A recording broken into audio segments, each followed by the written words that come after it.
The Cuban Missile Crisis. So the background. By 1945, America was the first nation in the world to have an atomic bomb. The USSR witnessed this firsthand by being an ally of the USA and noticing the effects of the atomic bomb on Nagasaki and Hiroshima. And by 1961, America had almost 20 times as many nuclear missiles as the USSR.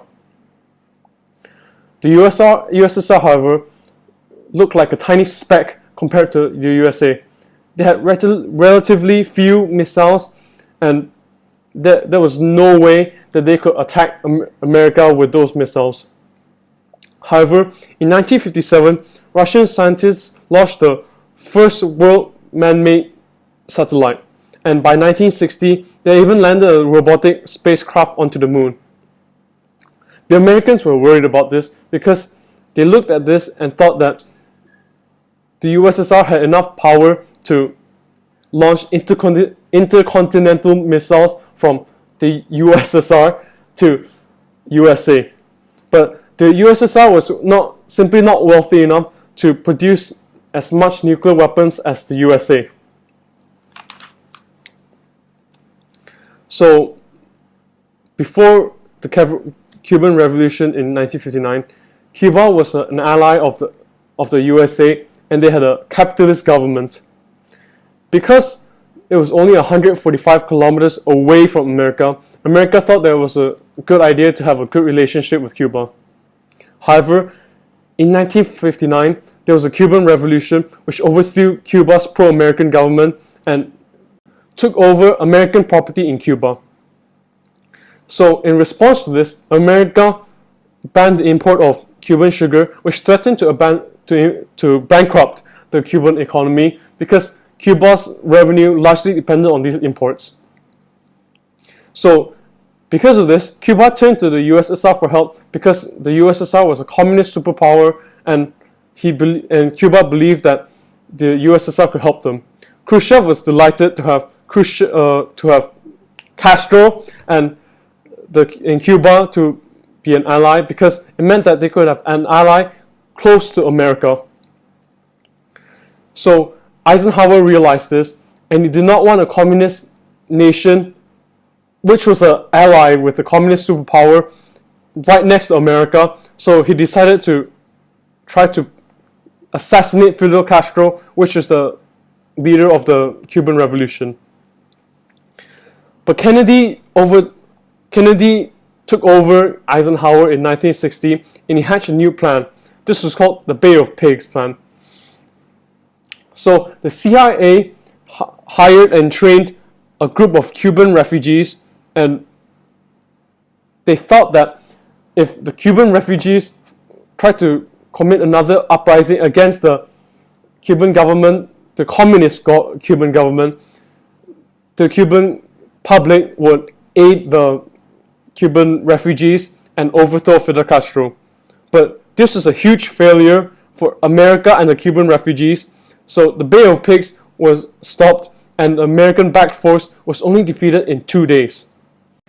Even though Castro and his communist government managed to defeat this American-backed force, Castro still felt very vulnerable, especially after the American embargo on imports of Cuban sugar. Castro asked Khrushchev for help again.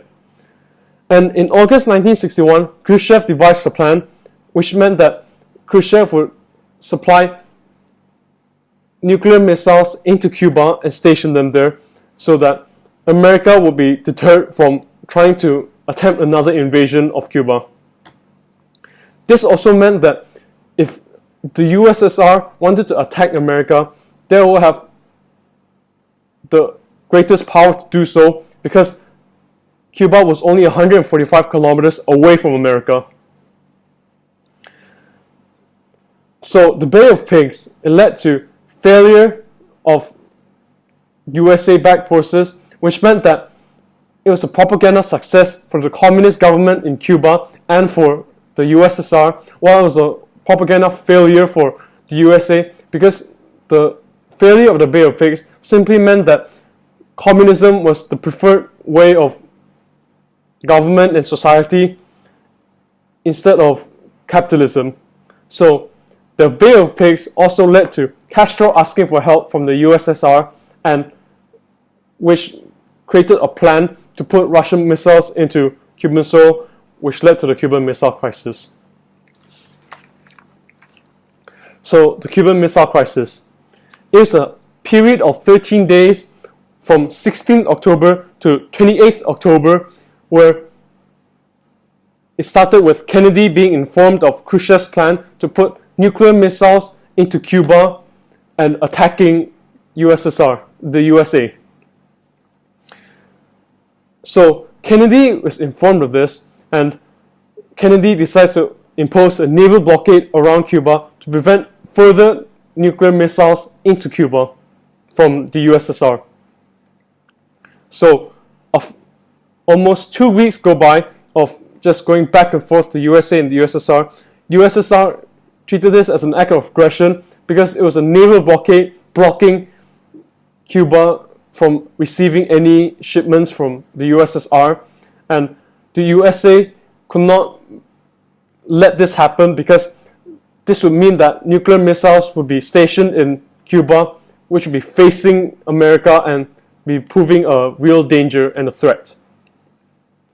But this was solved when Robert Kennedy, the brother of John F. Kennedy, decided to make a secret deal with Cuba to withdraw American missiles from Turkey, because Turkey had missiles from America which is facing right at USSR, which meant that the USA could also attack the USSR with nuclear weapons if they so chose to. And in turn, the USSR would withdraw their nuclear missiles from Cuba, but this deal had to be kept secret. So for Cuba, this looked like the USSR betrayed Cuba, since the USSR backed down as an ally of the Cuban government. So the effect of this was that Khrushchev had a reduction of authority and strength because this secret deal remained concealed to the public, so it showed that Khrushchev was weak. And the consequences of the Cuban Missile Crisis, it showed that if there was any misunderstandings, then nuclear war would be just triggered just like that. And because of this, the USSR and the USA implemented a few measures to prevent this from happening again.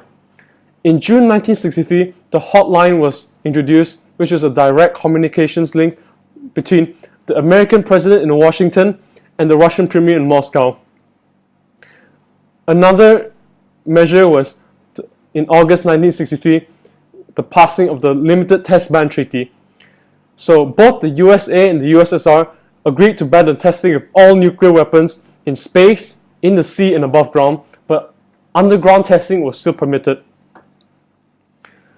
So this signaled a change in detente, which showed that it was a relaxing of tension in the relationship between the USA and the USSR, and it showed that the Cold War was beginning to wind down to an end. The long-term consequences of Cuban Missile Crisis. By 1965, the arms race has gone on for so long that the USA and the USSR were on an equal footing in terms of their nuclear capability, because both America and the USSR had their own hydrogen bombs. As an effect of this, this was known as MAD, which is mutually assured destruction. It prevented the actual trigger of World War III or even another war, because both the USA and the USSR knew that if a war was going to be waged, then both nations would be destroyed as a result of the war, because nuclear annihilation would be inevitable. Also, another effect of this, another small effect, was that the French government decided to leave NATO because this Berlin crisis showed that if war was about to happen, then both nations would be destroyed in terms of nuclear annihilation. So France was horrified by this, And because NATO was a promise to fight alongside each other, France did not want to fight for this cause and did not want to be destroyed further by nuclear weaponry. So in 1966, France decided to leave the NATO organization.